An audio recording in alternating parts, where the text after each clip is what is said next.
যুক্তরাষ্ট্র যারা এবার শতাব্দীর বিরল এক আগ্রাসন চালিয়েছে ভেনেজুয়েলায়। নজিরবিহীন সামরিক অভিযানে নিহত হয়েছেন ৪০ জনেরও বেশি। আর এই সামরিক অভিযানে মার্কিন সেনাবাহিনীর প্রশংসার পাশাপাশি একটি বার্তাও দেন প্রেসিডেন্ট ডোনাল্ড ট্রাম্প। এই নিয়ে বিস্তারিত জানাচ্ছেন মেহেদী হাসান। এবার লাতিন আমেরিকার দেশ ভেনেজুয়েলায় সামরিক শক্তি প্রদর্শনে নেমেছে যুক্তরাষ্ট্র। দেশটিতে চালানো সাম্প্রতিক সামরিক অভিযানকে টেলিভিশন শোয়ের সঙ্গে তুলনা করে যুক্তরাষ্ট্রের সেনাবাহিনীর ভূয়সী প্রশংসা করেছেন মার্কিন প্রেসিডেন্ট ডোনাল্ড ট্রাম্প। তিনি দাবি করেছেন শুরু থেকে শেষ পর্যন্ত পুরো অভিযানটি তিনি লাইভ সম্প্রচারে পর্যবেক্ষণ করেছেন। মার্কিন সংবাদ মাধ্যম ফক্স নিউজকে দেয়া এক সাক্ষাৎকারে ট্রাম্প বলেন, ভেনেজুয়েলায় চালানো অভিযানটি ছিল অত্যন্ত নিখুঁত ও পরিকল্পিত।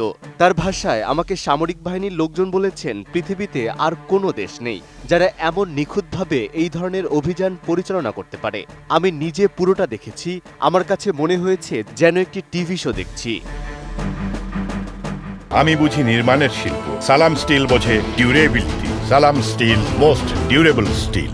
মার্কিন এই প্রেসিডেন্ট আরও জানান, অভিযানের সময় মার্কিন সেনাদের ক্ষিপ্রতা ও কৌশল ছিল অসাধারণ। মার্কিন সেনারা দুর্দান্ত কাজ দেখিয়েছে। অন্য কোনো দেশ এত চমৎকারভাবে এই অভিযান পরিচালনা করতে পারবে না। নিউ ইয়র্ক টাইমস জানিয়েছে, ভেনেজুয়েলার প্রেসিডেন্ট নিকোলাস মাদুরোকে আটক করার লক্ষ্যে চালানো যুক্তরাষ্ট্রের এই নজিরবিহীন সামরিক অভিযানে অন্তত ৪০ জন নিহত হয়েছেন। তাদের মধ্যে সেনাবাহিনীর পাশাপাশি বেসামরিক মানুষও রয়েছেন। মার্কিন কর্মকর্তারা জানিয়েছেন, ভেনেজুয়েলার আকাশ প্রতিরক্ষা ব্যবস্থা ধ্বংস করতে ১৫০টিরও বেশি মার্কিন বিমান মোতায়েন করা হয়। তবে এই অভিযান কতদিন ধরে চলবে সে সম্পর্কে কিছু জানানো হয়নি।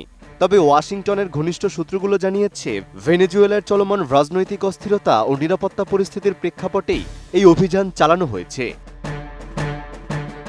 তবে যুক্তরাষ্ট্রের এমন নির্মম আগ্রাসী অভিযান এবারই প্রথম নয়।